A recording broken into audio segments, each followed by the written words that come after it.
Hey, I'd like to welcome you to another episode of the Mission Matters Money Podcast, your source for all things money. My name is Adam Torres. You can follow me on Instagram at AskAdamTorres. Keep up with my book releases, book tour schedule, signings, all that other good stuff. Always love to connect with you there. And as always, if you'd like to apply to become a co-author of one of my upcoming books, just head on over to the website, missionmatters.com, and click on Become an Author to apply. All right, so today I have Christopher Larsen on the line. He's founder of Next Level Income, and he's also author of Next Level Income, How to Make, Keep, and Grow Your Money Using the Holy Grail of Real Estate to Achieve Financial Independence. Chris, welcome to the show. Adam, thank you so much for having me. I'm excited. Love your website, love your podcast, and look forward to the conversation today. Oh, man, so this is going to be good. I'm excited to get into this new book, Next Level Income. But before we do that, I want us to talk a little bit more about what you're doing over at your company, Next Level Income. Tell us a little bit more about what you're up to, please. Yeah, so we founded Next Level Income, Adam, to help people make, keep, and grow their money.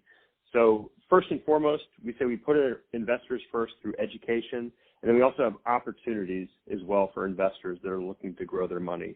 So we have strategies that allow people to keep more of their money, such as go to our banking link and they can check out how to use cash value life insurance to provide what I like to call an opportunity fund to invest in future deals. We also have relationships with operators on the multifamily side, commercial office, oil and gas, as well as self-storage space. Although, as you can probably tell from the title of my book, the cornerstone of my personal portfolio and what we do out there is multifamily real estate.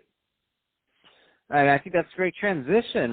First off, let's get right into the book. So first off, congratulations. Not an easy feat to put out a book. What was the inspiration for writing this?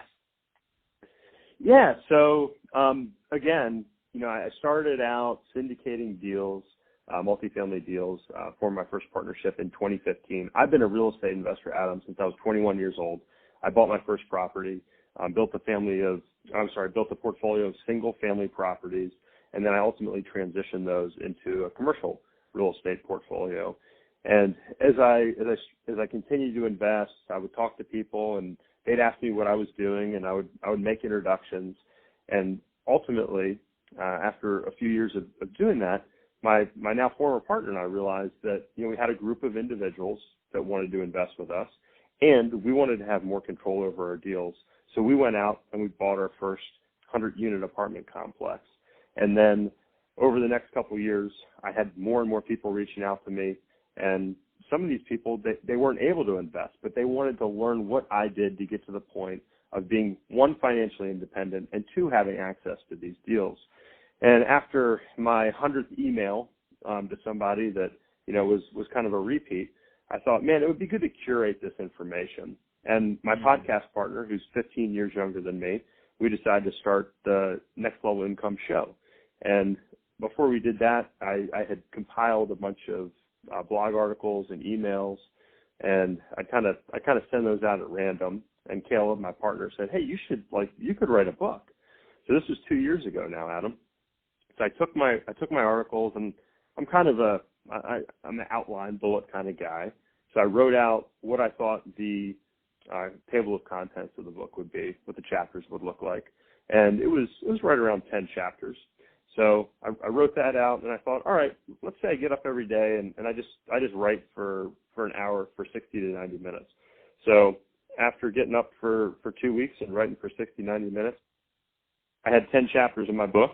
And sent it over to Caleb after 2 weeks, and he said, are you kidding me? You wrote a book in 2 weeks? Which I thought was pretty quick until I talked to Richard Wilson, one of our first guests on the podcast, and he told me he wrote his book in 3 days. So I was like, all right, you crushed me there, Richard. So it was an ebook for 2 years, and then I ultimately, a couple months ago, decided to have it published. I just recently added a new chapter 3, called Your Opportunity Fund. So updated some of the statistics, some of the data in there, and really what I wanted to do was to update it for, the decade that we're going into now. So the inspiration was one, to update it, and then two, just to have it as a tool to continue to provide, easier education for people that want to get to it. Man, that's awesome. I love it. And so we're not going to have time to go into all the book, and if we did, we still wouldn't. Why? Because we want the readers and the listeners out there to go and buy it. And so it's on Amazon, and it's really easy to find. You just type in Next Level Income and hit enter, and it popped up right for me. It'll do the same for you. So just head to Amazon, type in Next Level Income. But I do want to go a little bit into it. So that being said, I saw one of your chapters. So Stop Trading Time for Money, moving from active to passive income. Tell us a little bit more about that. Yeah, so let me do something special for your listeners. Adam, if anybody wants to get the book for free, go to nextlevelincome.com, click on the book link, put your email in, I'll send them a free copy, put your address in, I'll send you a free book. So, yeah, we don't talk a lot about this, but, stop trading time for money. So if you think about, your life, this is a life skill. Moving from active to passive as an investor, you can apply the same strategy to your life. I think it came from Tim Ferriss's book, which is, kind of looking at how scalable is your model. Is your life scalable? Whether you have a business or you're trying to do something where you help people, if you have a nonprofit, can you scale what you're doing? I spent 15 years in the medical device space, and I was always looking for ways to systematize what I did.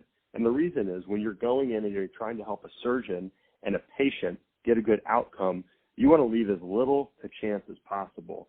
So going through that process every day of my life for a dozen years, where if you fail, not only do you maybe lose the business that you have, but even worse, you have a patient that has a compromised outcome. I didn't want to let that happen. So when I say stop trading time for money, I try to get people to think in that same process. Is what you're doing scalable? If it's not, start developing alternative income sources that are coming from your investments. Start investing in those spaces so that you can have more streams of income coming in. And I think today, now, as much as ever with the COVID-19 crisis, I can tell you, I've watched my medical device colleagues have their income shut off because cases are being canceled. I've watched real estate operators have to cease distributions to investors because they don't know if they're going to get their rents this month.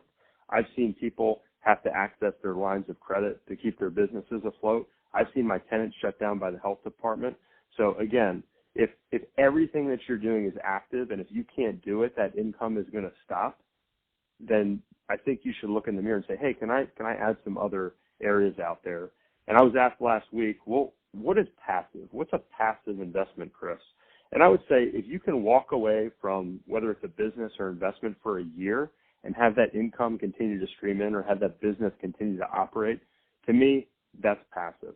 So just, as a follow-up, if you're out there and you're working, you're a highly paid professional, I think that's fantastic. If you love doing it, that's fantastic. I'm not advocating for people to stop doing that.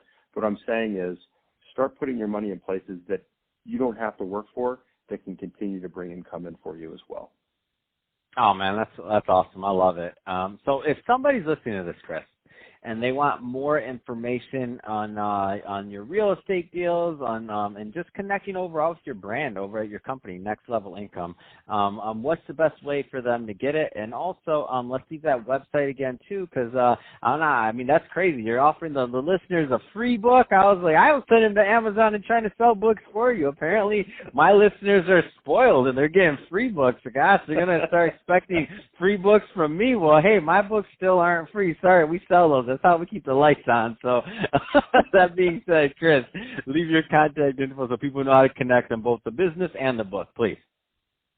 Yeah, well, we just launched the book, so my goal is to send out 1,000 books as fast as possible. So hopefully your listeners can take advantage of that offer. But yeah, the easiest way to get a hold of me, same way as getting a hold of the book, nextlevelincome.com. Cruise on over there. You can also follow me on LinkedIn. You can follow me on Facebook, Instagram.